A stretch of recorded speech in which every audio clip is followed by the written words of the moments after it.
السلام علیکم دوستو، ہمیشہ یاد رکھیں کہ جب اللہ کی مدد آنے والی ہوتی ہے تو یہ دو نشانیاں اچانک ظاہر ہونے لگتی ہے۔ یقیناً تمہارا یہ تھکا ہوا دل اللہ کی مدد کا منتظر ہوگا کہ کوئی ایسا اشارہ تمہیں ظاہر ہو جائے جو تمہارے اس دل کو مطمئن کر دے کہ تمہاری زندگی کے راستے بھی ہموار ہونے والے ہیں۔ تو سنو، اللہ تعالیٰ فرماتا ہے، تمہارا رب چاہتا ہے کہ تمہارے ساتھ آسانی کا معاملہ کرے اور تم ان لوگوں کی باتوں کا غم نہ کیا کرو، کیونکہ تمام طرح کے کام اللہ کی منشا ہے اور اس پر ہر ایک چیز عیا ہے۔ جو کچھ گزر چکا ہے اور جو کچھ موجودہ چل رہا ہے، جو کچھ آنے والا ہے، وہ سب اللہ پر روشن ہے۔ اگر تمہاری زندگی کے چند روز خراب ہو گئے ہیں اور تم ڈپریشن کی طرف جا رہے ہو، بے سکون ہونے لگے ہو، تو جان رکھو کہ کچھ خراب ہونے کا مطلب یہ نہیں کہ پوری زندگی خراب ہو گئی ہے۔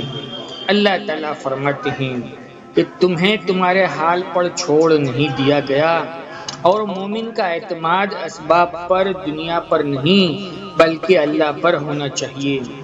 اور بظاہر ماحول میں آبیاری کے آثار نظر نہ آتے ہو، تب بھی اپنے رب پر پورا بھروسہ رکھو۔ وہ جب چاہے، جہاں سے چاہے، جس وقت چاہے وقت کو پلٹ دے، حالات کو بدل دے، اور جان رکھو کہ تمہارے رب کے لیے یہ کوئی بڑا کام نہیں ہے۔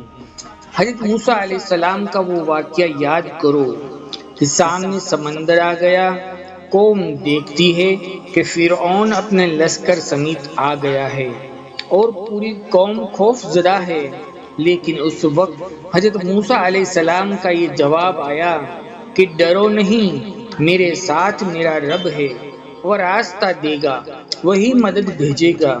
اور بھیجی گئی مدد اور کام بن گیا۔ تو یہی ایمان ہو تمہارا بھی۔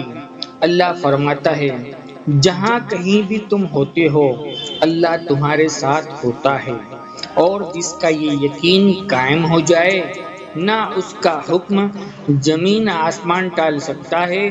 اور جان رکھو کہ کسی کے لیے یہ جائز نہیں کہ وہ اللہ کی رحمت سے مایوس ہو جائے، چاہے اس کے گناہ کتنے ہی بڑے کیوں نہ ہو گئے ہو، کیونکہ اللہ کی رحمت اس کے غضب کے اوپر حاوی ہے۔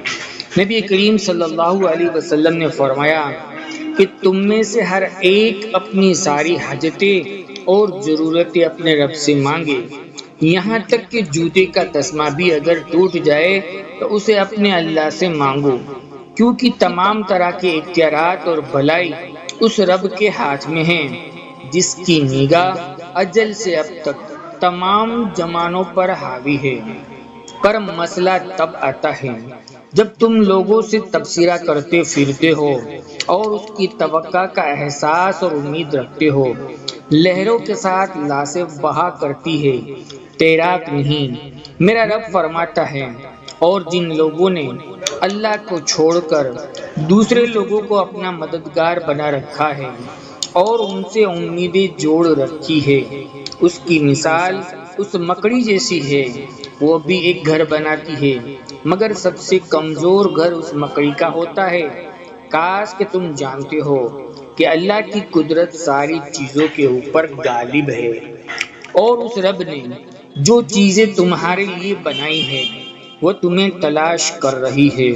یقین رکھنا کہ وہ تمہیں مل کر ہی رہے گی، لیکن اصل میں تم نے اپنی زندگی کے سکون کے لیے ہر وہ چیز تلاش کر کے خریدی جس کو تم نے ضروری سمجھا، لیکن نہ تلاش کیا تو اللہ کا فضل۔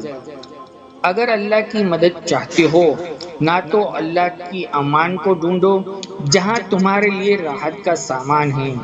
تم اللہ کی طرف چل کر آؤ گے تو وہ تمہاری طرف دوڑ کر آئے گا۔ تم اللہ کو یاد رکھو گے، وہ تمہیں یاد رکھے گا۔ لیکن اگر تم اللہ سے بے پرواہ ہو کر کسی اور سے مدد کی امید لگاتے ہو تو اپنا ہی نقصان کر بیٹھو گے، کیونکہ اللہ تعالیٰ فرماتا ہے، کہ یہ دنیاوی اسباب تمہارے کسی کام نہ آئیں گے۔ تمہارا رب ہی مسبب الاسباب ہے، وہ کسی اسباب کا پابند نہیں، اسباب اس کے محتاج ہے۔ اگر یہ یقین ہے، اللہ پر یقین ہے، اگر نہیں ہے تو تمہارا یقین اسباب پر ہے، چیزوں پر ہے، سبب پر ہے، پر اللہ پر نہیں ہے۔ پر تم جان رکھو کہ تم حقیقی طور پر اپنی زندگی میں تبھی کامیاب ہوگے جب تم اپنے دل میں ایک بڑی جگہ اللہ کو دے دو گے اور اس پر گہرا یقین رکھو گے کہ اللہ بھی تمہارے لیے بہترین وسیلے بنا کر تمہاری مدد کا انتظام کرے گا۔ تم جانتے ہو کہ اللہ کی مدد کے کچھ آثار ایسے بھی ہوتے ہیں جو ہمیں اچانک ظاہر ہوتے ہیں۔ اگر تم محسوس کرنے لگو کہ تمہارا دل تہجد سے جڑ گیا ہے، رب سے مانگنے پر دل پر امید ہوتا ہے اور صرف رب سے مدد کی آس میں ہے، تو یہ یقینی ہے کہ اس رب نے تمہاری فریاد کو سن لیا ہے اور اپنی مدد کا ہر دروازہ تم پر بہت جلدی کھولنے والا ہے انشاءاللہ۔ میری دعا ہے کہ اللہ آپ سب لوگوں کو حامی و مددگار ہو، آمین۔ دوستو، اگر میرے ویڈیو سے آپ کو کچھ بھی اچھا لگا ہو تو مجھے کامنٹ میں ضرور بتائیں اور ویڈیو کو لائک کر کے چینل کو سبسکرائب بھی ضرور کریں۔ جزاک اللہ۔ انشاءاللہ پھر ملیں گے ایک نئی ویڈیو کے ساتھ، تب تک کے لیے خدا حافظ۔